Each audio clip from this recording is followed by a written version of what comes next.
what are we standing up for? The ability, the freedom to do what's right as God defines that right. God's the ultimate author of liberty. We don't want government to stand between us and our freedom to do what is right.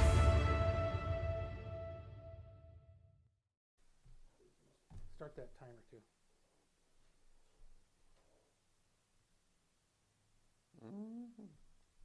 All right. Welcome to the Bible Nation podcast. I'm Doug Levesque of the Bible Nation Society. You can find all of our publications and our podcast on BibleNation.org. We're glad to have you today. I'm here as always with our host, our co-host, our resident pastor, Pastor Jason Georges from Emmanuel Baptist Church of Corona, Michigan. Pastor Jay, good to have you. Good. It's good to be back. What's on your immediate, what's right here, right now that you have to do? What's right in front of you? Right now? Yeah, what's the big thing that you're doing at Emmanuel? Oh, so we have a big men's dinner this Saturday night. Yeah. And so we call it our Beast Feast. Yeah. And so I'm excited about that coming up here. We have evangelistic game dinner. Yeah, evangelistic game dinner. And then we have a Pastor's College starting up, our Bible Institute that we have coming up next week. And then we're getting ready to move into a big building project.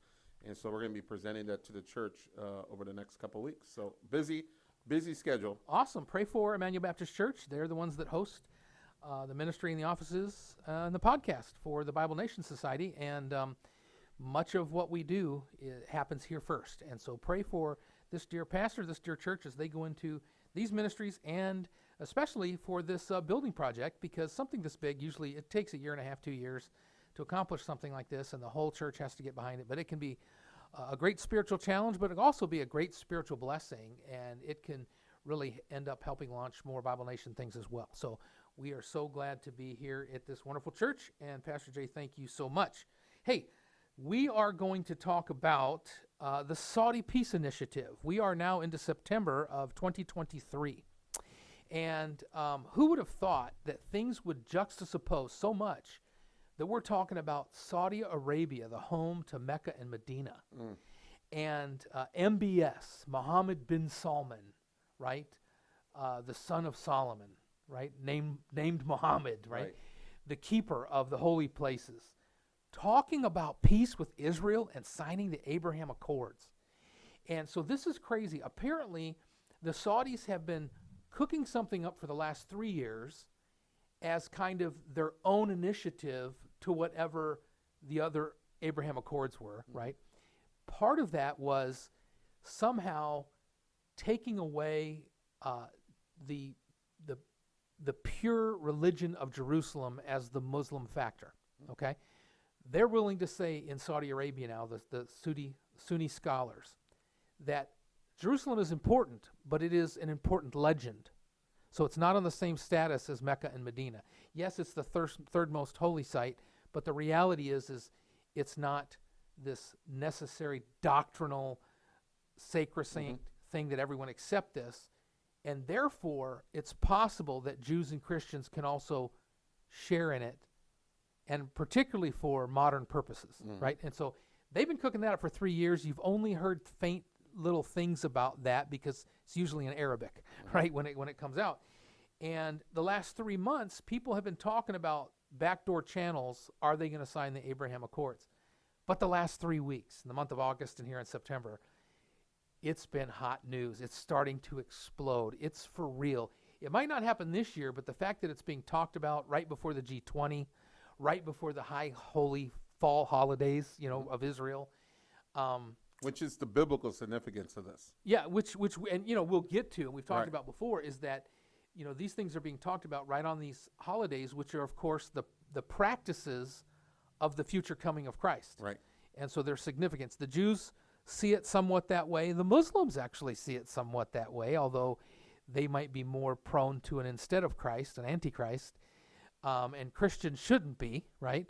So any false peace treaty makes this interesting because, if we believe there's a rapture and that it happens at or before the beginning of Daniel's 70th week, the 7-year tribulation period, that clearly starts with a covenant with many, right? That people are saying, could the Abraham Accords be this? And particularly, could Mohammed bin Salman be the one that ends up making this happen? And so that's what really strikes this interest for the Bible Nation Society. Yes, it's an interesting geopolitical issue, but it's way more than that as we get into it. And so you and I weren't, we were born, you were born into a world that Israel was a nation. Right. I mean, what's the earliest time you remember hearing about Israel? I mean, were you in grade school? Were you It would probably have to be something in context with the Olympics. Yeah, okay, 1976. Yeah, so I Yeah. was born in 75. Okay. So it probably in the 80s somewhere. That was, because the Olympics were probably my first understanding of global, Sure. something international. Okay. Yeah, and so then as you got into your teen years and you got the Bible, Mm-hmm. you always kind of then took for granted that, yeah, Israel's a nation. All right. Whereas like our dad's generation, they weren't necessarily born into this conflict. And so the great thing about the current status of the world is that most people were born into this world where Israel was a nation.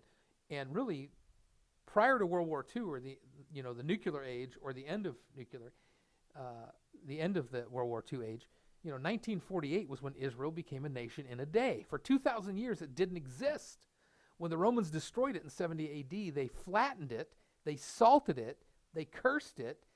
The map now said Palestine, and the capital was renamed, even though it was dead, Eliona Capitolina or something. I mean, they took the name Jerusalem off the map, and Israel and Judea off the map, and they put this Palestina figure. So they, for all practical purposes, tried to rewrite history, rewrite the map, eradicate Israel and the Jews. And I don't know if there was anything Christian, that they were against in that regards. But for 2,000 years, Israel didn't really exist as a nation. And Jews were around, right? And Jews were hated, and Jews were persecuted, and they were in Europe, and they came to the New World, and they were all the way over in Afghanistan. People found relics in China, India, Africa. And so there were Jews, but there were no Israel. They might have been called the Wandering Jews, and they might have been called Israel, but as a nation, it didn't exist until 1948. Yeah, with a land. Yeah, and so post-World War II, the Jews were going back to this land that everyone said, yeah, it exists and it's theirs, except for Arabs, who through the Ottoman Empire had basically owned it. But after World War I and World War II, it was in British and French hands. So the British and French more or less allowed this return of Jews to Palestine, to what was biblical Israel. And so then they formulated a nation, and really America and then Russia were the first two countries to actually recognize them. And the United Nations then was formulated, and they recognized them. And so all of a sudden, Israel's born. It's a nation. And so we're born into this new reality, new history, where it makes the book of Revelation not mystical. Right. It makes it like literal, right? And so before that, theologians were like, this. Well, it was unfathomable. It was unfathomable. Yeah, we couldn't see it come together. Real believers and real pastors said sometime this must have to happen, but I mean they couldn't Conceptualize it. Yeah, and at the end of World War II would bring it about in a moment, Right. So then in 1967, the Jews didn't want to touch Jerusalem, and particularly the Temple Mount, because they felt God had to do that. And in 1967, the Battle of Jerusalem, they took it in a day, but they didn't necessarily worship on the Temple Mount, right? They did for one day, and then they turned it back because they said, oh, yeah, we've won it, but all these Arabs are going to come against us. Yeah. And so 1967, it was not just Israel, it was Jerusalem and the Temple Mount. And then in 1973, which now we're talking our lifetime, right, is the Yom Kippur War. Not quite me. Right, not quite you. The Yom Kippur War, the Day of Atonement. Yep. And your birthday's in October. November. It's in November of 1973. 75. 75. Okay, so yeah, you're a year and a half in. Yeah. After the Yom Kippur War. Right. Well, the Yom Kippur is the Day of Atonement. It's the day probably of the second coming of Christ. Right. That figures that, and here we have this war, this Middle Eastern configuration of there. So it's all of biblical proportions now going forward, right? Right. And we're in the nuclear age as well. And fast forward to the Abraham Accords. And this is what we mean by this, a term that we've used before in the podcast, and we say it in church, is the idea of progressive revelation. Right. And it's not that we believe in new revelation, but we believe that part of our way to interpret, if the Bible is going to come true, Right. well, when you see things come true, now we have more puzzle pieces are put together. So people knew there was a verse that said, Israel will be born in a day. They knew that was there, but it was this insignificant, non-preached on, non-really focused on verse until all of a sudden it was born in a day. Right. And now then it comes to highlight. Now the verse is highlighted, yeah. And even not to dive too much into the theological conversation on this, but even amongst evangelicals or Christians that would have different views about Israel and whatnot, they don't have different views necessarily. We've experienced this idea of progressive revelation where there's an event or there's something that spurs us to analyze a Bible doctrine or topic and mature it to the next level. Yes. So the Protestant Reformation was very much about this, about the doctrines of grace and salvation by grace and faith alone. Like those weren't. They had to argue it out. They've been in the Bible since the beginning, but they weren't as mature as we say them now. Yes. And so we've always had this concept of progressive revelation, not new revelation, but greater understanding of what the Bible is saying. Absolutely, yeah. And I'm glad you brought that up because that's a term that we probably should use more and understand properly, so that we can have richer, fuller, more mature discussions about last time's events and things like that. Without we want attribution on you get attribution on the Wikipedia page. Okay. if we make Actually, it. we ought to write that. If we make it. Yeah, that's a good idea. That's a good Hey, idea. Jared, let's get all that. Jared's our tech guy here. He's our resident millennial. Not even millennial. He's younger than a millennial. He's our technology youngster, and that puts us out there on the waves. Thank God for your parents. We're counting on you, boy, for that. Well, then, Trump freakishly gets in office, right? Nobody could believe Trump got in office. Right. And within a short time, what does he do? He says the Golan Heights belong to Israel, and Jerusalem is its capital, and we're building our capital there, which a lot of presidents had said. Embassy. Our embassy. Right. A lot of presidents said they were going to do it. No one ever did. So now all of a sudden, it's putting not only Jerusalem on the map, it's putting a star exclamation point on it, right?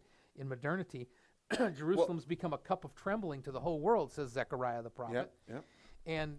And then all of a sudden, out of nowhere, here comes Arab countries, 5 of them now, more joining on, that sign this Abraham Accords, like a biblical concept.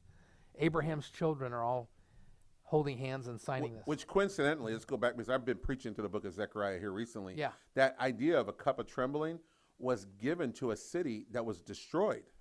Right. So for them, the possibility of Jerusalem having this global impact was an impossibility. Right. It was a ruined city. Yeah. And so so God has given them this vision that what they're doing now is going to lead to greater things. He had a bigger plan than even whatever they were doing in rebuilding the temple. Jerusalem destroyed then and then destroyed in 70 AD is going to come back. Yeah. Is going to be significant and is going to be all significant. And Jerusalem is the epicenter. And that's why we're talking about the Saudi Peace Initiative, because we cannot believe that this Abraham Accords is at front and center with Mohammed bin Salman. It's just blowing our mind that he'll do that. I wanted to read just a little bit about Mohammed bin Salman. So these are the Saudis that are on board on doing something that historically in the last 30 years they have not been on board of doing. And it's probably as a result a little bit of their wanting their place in the world economic stage. And forced to do so. Right. Because oil's taking second stage. And so really Prince Mohammed bin Salman, and it's interesting that verse we mentioned about a covenant signed with many, it says a prince. Doesn't say a king, it says a prince. And Mohammed bin Salman is a prince. Not saying that he's the one, but it's just interesting how the scriptures come to focus, right, progressively. If the shoe fits. And so his father has given him power. He's taken power.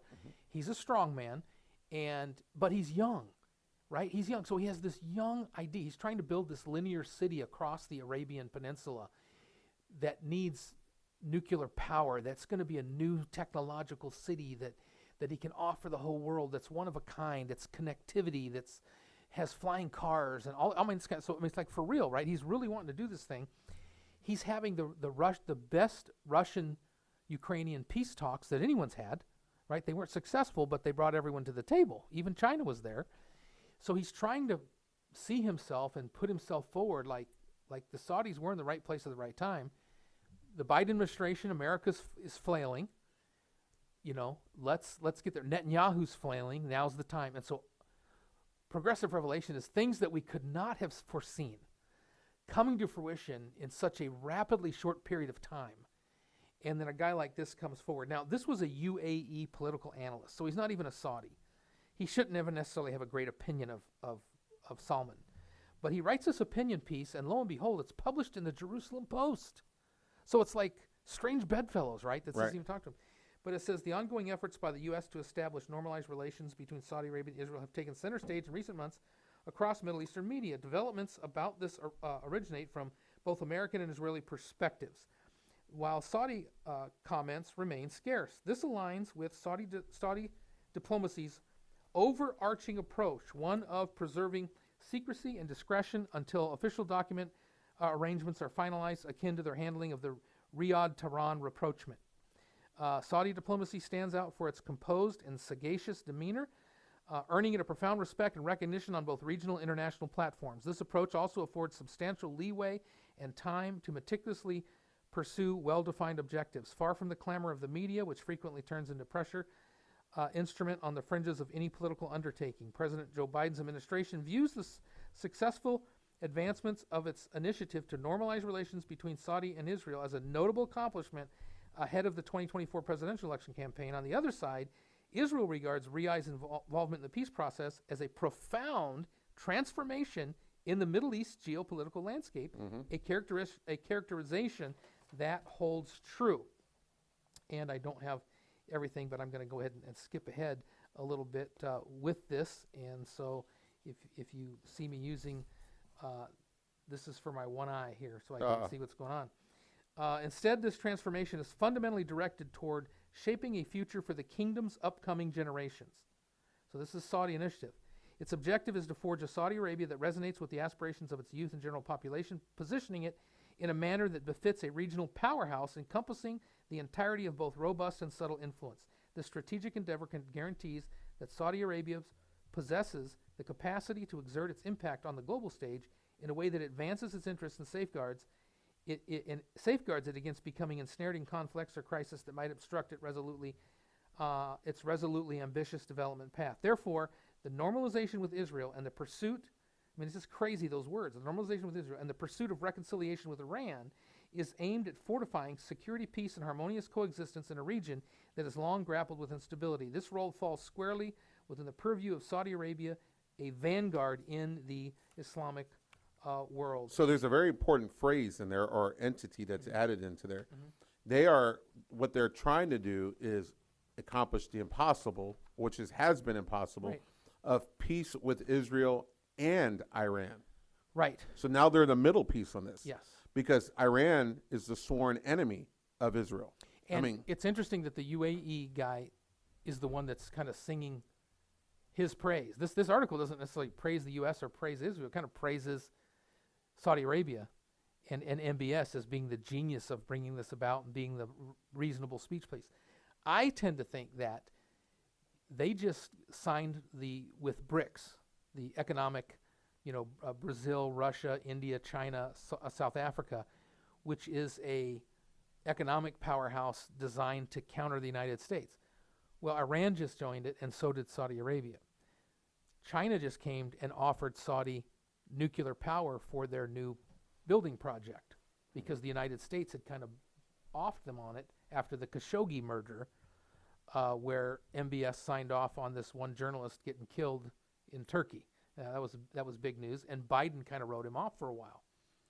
So I think what they're doing is they're kind of forcing their foot in by telling the United States, hey, if you don't sign on with us about nuclear power and a Middle Eastern NATO concept with everybody, if you don't want to do that, we'll do this with China and Russia and Iran. So now Biden is scrambling.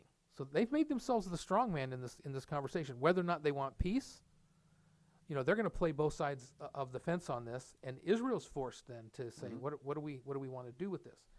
So I think the other thing that comes into play is this young visionary with global ambitions, with his present pressures, is he's got the majority of the country with him. He's got the majority of the princes with him. He's got the majority of the UAE, from Morocco to Malaysia.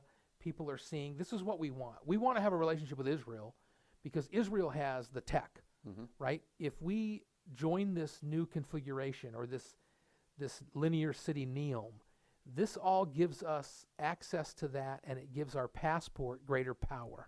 Okay, and so they're all kind of thinking in this perspective, and so all of a sudden, these initiatives that were barely whispered are now being screamed. And so if the U.S. we're going to give you nuclear power, but we're the nuclear umbrella, right, over Iran or whatever. So there's the new Middle East NATO concept. There is the new city that needs nuclear power that not only needs the U.S. to provide it, but needs Israel to write it off. Israel destroyed the Iraqi nuclear reactor and the Syrian nuclear reactor, and has said we're about to destroy the Iranian nuclear reactor, right? So why would they let the Saudis have it? Their political stance has been no nuclear power in the Middle East, and that's what it's been. But he's going for it, right? He's being very tactical in it. And so then his peace initiative includes these things, and here's the kicker. What's the issue? The Palestinians. So he wants to really take the initiative out of the Jordanian president,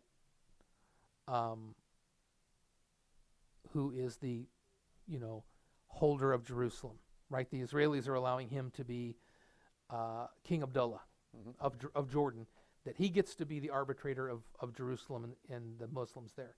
And that's why the Jews can't pray on the Temple Mount. That's why Christians can't pray on the Temple Mount. But the Saudi prince is saying, okay, we're going to subvert that. We're going to subvert that. This guy has no card to deal, right? So we're going to say, we'll let you continue being a king, all right? But it's not going to be Jordan. It's going to be the Hashemite kingdom of Palestine. Palestinians then get an option for this new citizenship with Saudi money. The Jordanian king keeps his crown. Beirut, Damascus, and Amman get nuclear power. Palestinians that want to stay with Israel can stay with Israel, in some cases with Saudi money initially. And Palestinians also, the young ones that want to come to Neom, get the new passport, change their citizenship, if you will, have that option. So Palestinians are going to have really 4 options when it includes Gaza and Egypt as well. That's 5 options for Palestinians, right? That all include Saudi cash, new passports, new opportunities, and if they want to stay in Israel, they can. Now, Israel might have to have some concessions, but the main concession, that's taking away right of return, but the main concession then is Jerusalem. That's the one. And this Saudi initiative, basically with these juxtaposing offers on the table, will allow the international city of Jerusalem to be Jewish, Muslim, Christian, and everyone to practice it. So Netanyahu, who's already in trouble, now all of a sudden he's kind of forced into, I'm going to play or not play, and we got to do something. Let's take it. There's a rumor going around that Netanyahu has said, I'm willing to let my government blow up on this, and that we get basically from Morocco to Malaysia and Saudi Arabia to sign the Abraham Accords. We all have diplomatic relations. The Palestinian problem is somewhat solved, and Jerusalem, the Orthodox Jews get access, right? Right. Which might mean what? Animal blood sacrifices on the Temple Mount, which is the kicker. Right. The start of Daniel's 70th week, which 3.5 years later is rescinded, and whoever signed that. Well, yeah. Well, and so notice this. I didn't mean to cut you off there. I want you. But what you notice here is how everybody's motive is going towards what the Bible says is going to happen. And it's all come to light in 3 weeks. So Israel's motive is to sacrifice on the temple. Right. That's biblical. That's in the Bible. But then and Judea and Samaria, the Palestinian problem. Saudi Arabia is, the Muslim world has always been willing to play the long game. Yes. And so they have this vision represented through vis-a-vis Saudi Arabia of turning the Middle East, Mesopotamia, in the vicinity of ancient Babylon, right, back into this center of powerhouse. all world powerhouse that goes beyond its current borders. Right.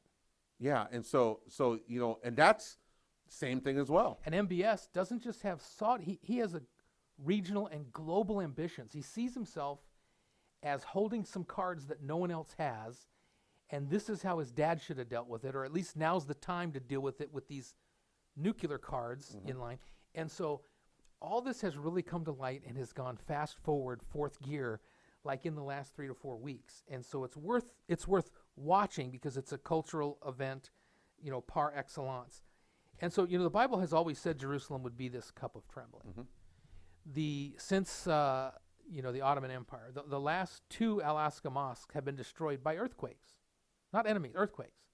And so even today they think, the Jews are going to create an earthquake by going under it with a train or, creating this underground tram or whatever. We just had a huge earthquake at the head of the African-Syria rift, which we did a podcast on, which should be on here shortly. And how that African-Syria rift runs right down the Jordan River Valley, right through Jerusalem. It's the same thing that caused those earthquakes that destroyed that. God is doing that. God is doing that. The Euphrates is drying up. The Jordan is flooding. The flooded Jordan is getting into the fissures of the African-Syrian rift and causing earthquakes, is filling the Dead Sea with fresh water. There's fish on the outskirts of the Dead Sea. All these prophetic things that only God could make happen. And even the Orthodox Jews are looking at something like this and saying, we got the red heifer, the Euphrates is drying up, we might have access to the Temple Mount, and we're not making it happen, God's making it happen. So the first time, the biggest holdback to this whole thing has always been the Jews. They could have built their temple the last 40 years, but they didn't because they said, we want God to do it. And now the Orthodox Jews are saying, this could be God. This is more than Netanyahu. This could be a God thing. And of course, whoever they receive or the Muslims receive as some sort of Messiah is probably going to be Antichrist or false prophet or someone in the venue. And even Christians are excited. Oh, we're going to build the temple again on the Temple Mount and everything. Well, that doesn't have anything to do with us. It's a lie. Right. It's a lie. Just like Zerubbabel's temple never had the ark. Right. Herod's embellishments never had the ark. They just had the Roman flag. This is why Haggai says that there's a former, a future glory. Yes. Yeah, absolutely. And so this is a temple that the Antichrist will, at the midpoint of the tribulation, say, I'm God.